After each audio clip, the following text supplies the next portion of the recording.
Hello, I'm Ruth Crowell, Chief Executive for the LBMA. First of all, a thank you to the Central Bank of Malaysia, as well as to CCAN for the opportunity to present to you, albeit virtually, today. First and foremost, I wanted to say I hope that you and all of your families are safe and as sane as they can be during this incredible time. And it's a shame we can't meet together in person, but hopefully next year. Today, I'm going to talk a little bit about who we are, what we do as LBMA, our responsible sourcing program, as well as some of the market solutions we're currently developing, and look to you for some input there. So the LBMA is the world's only independent authority for precious metals. Our primary work involves setting standards as well as driving market solutions, and we do that for the common good of the global industry. We are also a voice and champion for the market. Now, when I talk about the market, I specifically mean the local London market, the world's largest and oldest market in the world for precious metals. The average daily volume is 61.7 billion US dollars a day, and that's underpinned by 435 billion US dollars worth of gold. Those numbers have been growing not just due to the value of gold going up this year, but also gold continues to act as the go-to reserve asset during times of political and economic uncertainty, which I think we can all attest to the fact we're experiencing those now. But that's the market. When I talk about the market itself, I also talk about the global industry. And it really is for the common good of the global industry that we act as a standard setter. There's three principal standards. I'm going to give you a bit of an overview on the first two, and then we're going to dive into responsible sourcing. We're going to be best known probably to all of you by our good delivery standard. Now, this is the list of approved brands that are allowed to deliver in to that most important and largest market in the world for precious metals. So being listed by the LBMA is a commercial necessity for major refiners. There are always going to be some local brands who want to just deliver into their local markets. But if you want to be a global refiner and deliver around the world, you've got to be listed by LBMA. I think someone once put it to me, having an LBMA accreditation is like having a passport.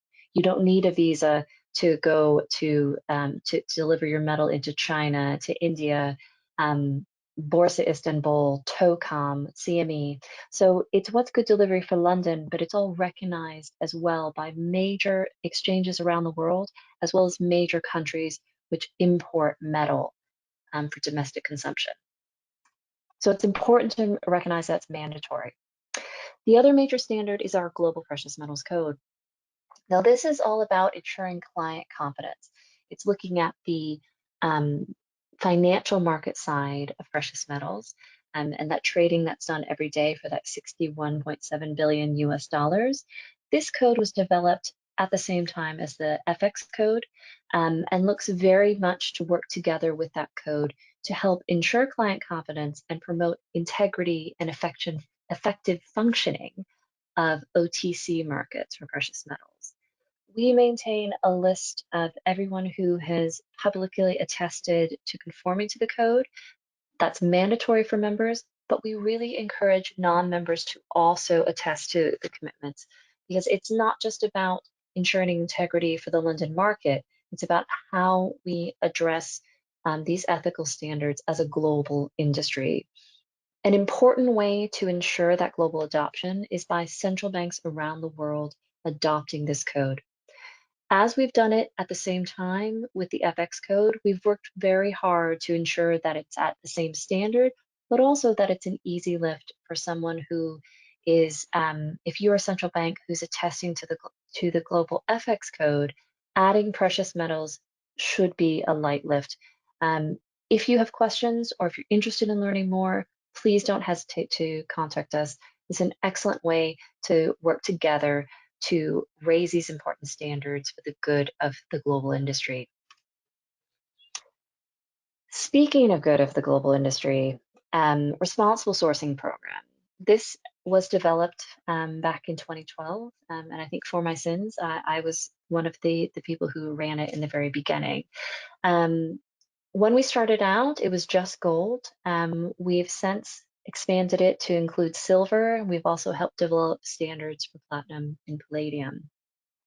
It's mandatory for any refiner that wants to be on that important list for delivery into the London market. So it is mandatory. And what's different about our program as opposed to some other programs out there is it's not a nice to have, because we as LBMA, the people who keep the list that allows you entry into the world's largest market, say these are the standards you have to meet, refiners must meet them. Failure to do so has meant that refiners have been removed from um, our list of good delivery refiners and that has come with quite severe consequences for refiners. So we look very much on our focus of how we ensure that our refiners are adhering to these to the program, both in terms of letter of the law, but also in terms of spirit. It's annually audited by independent service providers, as well as mandatory public reporting. Um, but there are limitations on what LBMA can do. Um, and I'm sure you've seen some of these headlines in terms of stories around the world about conflict affected areas, money laundering, terrorist financing. And it doesn't matter that we can say as LBMA, we ensure that our list, or that 100 refiners, are meeting all of these requirements. If there are refiners a couple steps removed, that's affecting the reputation of the global industry. And that's something that we need to work collectively to address. There are also legal issues. So we work hard in terms of making sure that our refiners are doing what they say they're doing, and that we are meeting client expectations when it comes to the refiners on our list. But just one step beyond, there can be refiners who don't take these things as seriously. They're not going to be LBMA, but they cause reputational issues for the industry at large, and that's something we need to work to address. So in terms of how we do that, we focus very much on what we can influence. And certainly the standards that we set for responsible sourcing is a really good way to do that. Um, so this looks in terms of risk assessment. It's not just about conflict. It's not just about money laundering. It's also human rights, terrorist financing, most recently, environmental issues, sustainability, climate change. All of this is getting looked at by the management systems, by the refiner, and then checked by the independent auditors. Ultimately, we are based this on the OECD due diligence guidance, which is the international standard when it comes to responsible sourcing.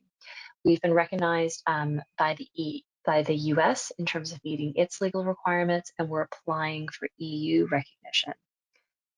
There's approximately 100 refiners who are currently going through our list. And that is with the lion's share of material from all mines around the world sending material through.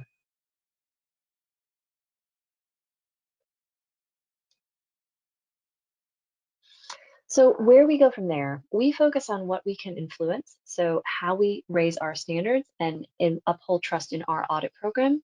But we also look at how we can reach a world beyond what LBMA can influence. So again, focusing on some problem areas. One thing we've identified is that there's a need to support artisanal miners. Artisanal miners were vulnerable people before COVID. They are much more vulnerable now. We really encourage all stakeholders to look to ways that we can support the people who are living and working in very dangerous conditions in order to survive, some of which has actually been made worse by the higher gold prices. But we also look at ways in which we can reach beyond LBMA to reach some of those problem areas, and how we can build global leverage. So we can obviously influence our refiners, but we also look at particular gaps like concerns about recycled material. How do you operate with integrity when it comes to sourcing recycled gold, recycled silver? And where do we have challenges in terms of jurisdiction, and how can we have an open conversation about building leverage to address them?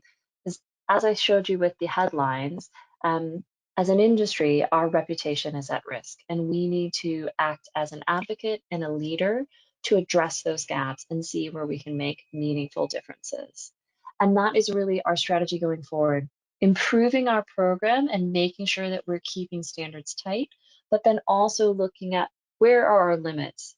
How can we get other people to recognize the importance of these industry standards, because we're all affected by the reputational risks that come up as part of the global industry.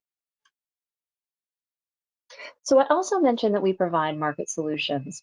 We do this for both sides of the precious metals market, for what I would call the physical markets as well as the financial markets. But given the focus on responsible sourcing, physical markets in terms of digital gold is a big part of this. But I think to talk about solutions, you also have to talk a little bit about what have some of the challenges been. And certainly for 2020, COVID-19 has been a serious challenge for everyone in the world, no matter where you're sitting. Our primary role during the COVID-19 crisis has been to ensure that London remains open for precious metals business. I'm happy to say several months on, that has absolutely been the case.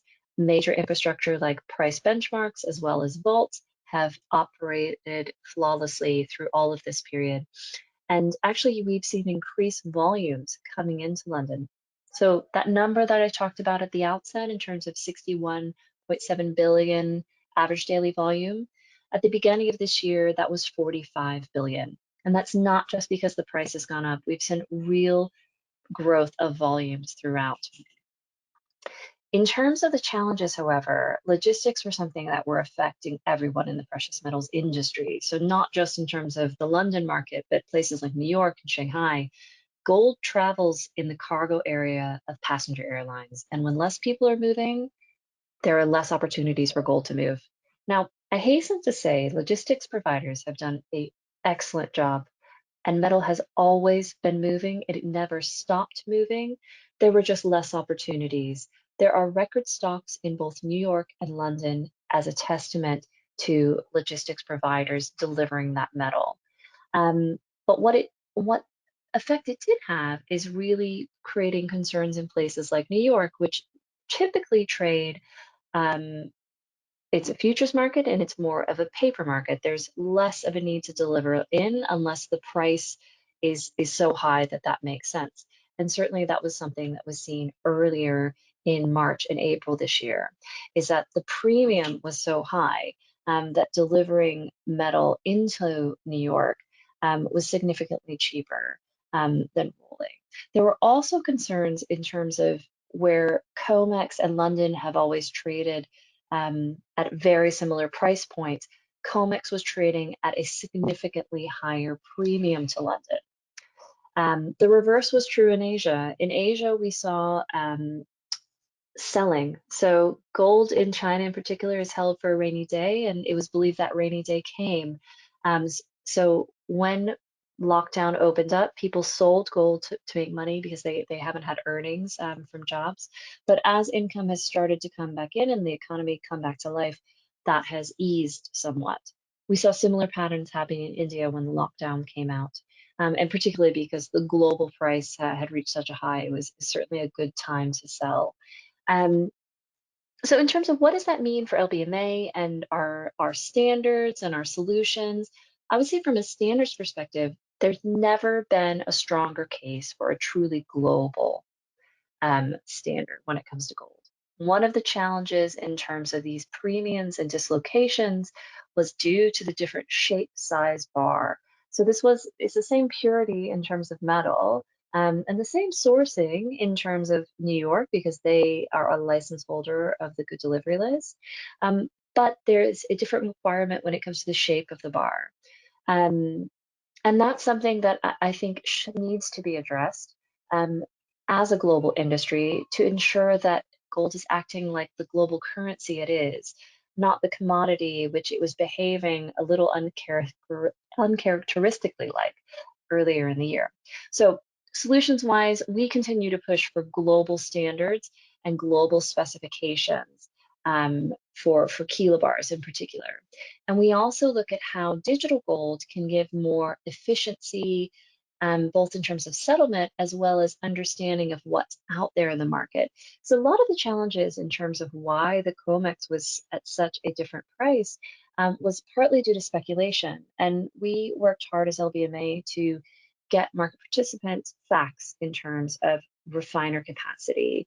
There was a news story that came out about refiners in Ticino, Switzerland being shut down at short notice. And these are major refiners, but actually the world has been oversupplied with refining capacity for many, many years.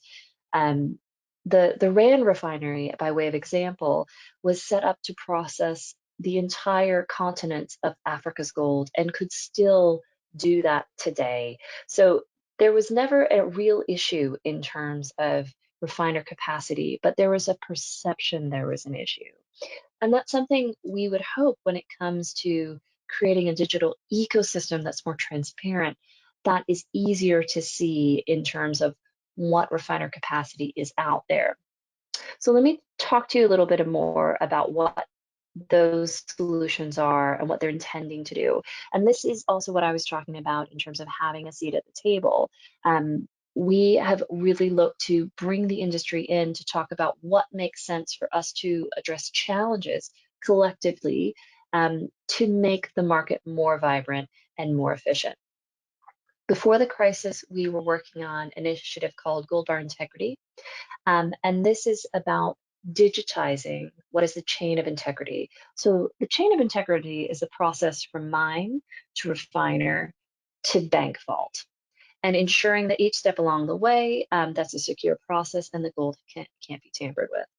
If you can put digital arms around that, one, it's more transparent, but also you're going to be able to pass it on to the downstream user. The other aspect in terms of the not just having the transparency on supply chain and where the metal's coming from, but it's also putting a more robust mechanisms in when it comes to the bars themselves. Many refiners already have security features, but one of the challenges with these, and when I say security features, I mean a bit like you would have with currency. And in fact, some of them are developed by security feature manufacturers for currency and applied to gold bars. Um, the trouble is when it comes to security features, the counterfeiters are always one step behind and sometimes at the same level. And the ability to create an exact replica of a bar, including security features, is definitely possible. It becomes harder the more complex a security feature, but unless you have a transaction ledger or transaction database, which shows where the bar has come from and where it's meant to be held, you could potentially have duplicates within the system or an exact replica. So we spent a lot of time listening to refiners, to banks, to downstream investors as to what they would like out of a digital ecosystem. And what's been very clear is having transparency on supply chain, so solving for supply chain issues, solving for duplication within the professional vault um, ecosystem, and also addressing issues of fraud. So Gold Bar Integrity looks very much to do exactly that. Where you take that is about what does downstream investors like to see. We've had lots of initiatives over the years and really great innovation. However, we haven't seen a widespread adoption of any of these so far. So one of our aims in terms of solutions is looking about how we can create digital gold receipts and also just to really create a critical path forward. We've set up a digital task force to do just that. And that does include some of the known folks who are known to us in terms of refiners and certainly banks, et cetera, but also trying to look at the downstream in terms of players who aren't as normally involved. So that's LBMA. We're the world's independent authority. We run standards, one of which is responsible sourcing, and it's probably the one I give the most speeches on. It's something we continue to advance, and it's all about making the London market and the global industry vibrant, transparent, and credible. The other solution and initiatives we've focused on is how do we share the good news when it comes to market know-how as well as information. Transparency wise, we launched in 2018 for the first time in 300 years of London trading trade data. And that's for all precious metals and for all products. That's available on a daily basis, either from NASDAQ or from Bloomberg directly. And what has been fantastic is that one of the criticisms of the gold market is that we don't have data for the 2008 crisis to demonstrate how gold performed as a liquid asset. I definitely have the data from the most recent crisis. And you can see from the charts here, in terms of illiquidity ratios, we had some spikes, but has gone back down very quickly to pre-COVID levels.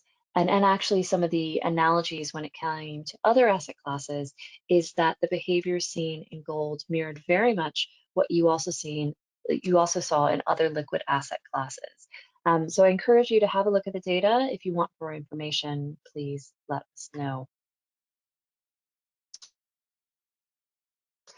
So to support all of this work, as well as to share more of the information, we've created a new offering called LBMA Subscriber.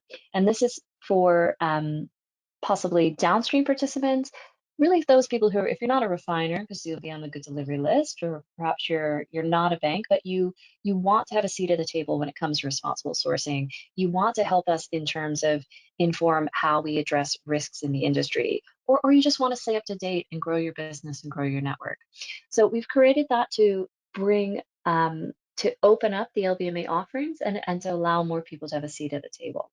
We've also recognized that central banks are different to other participants, and many of you actually have your own vault.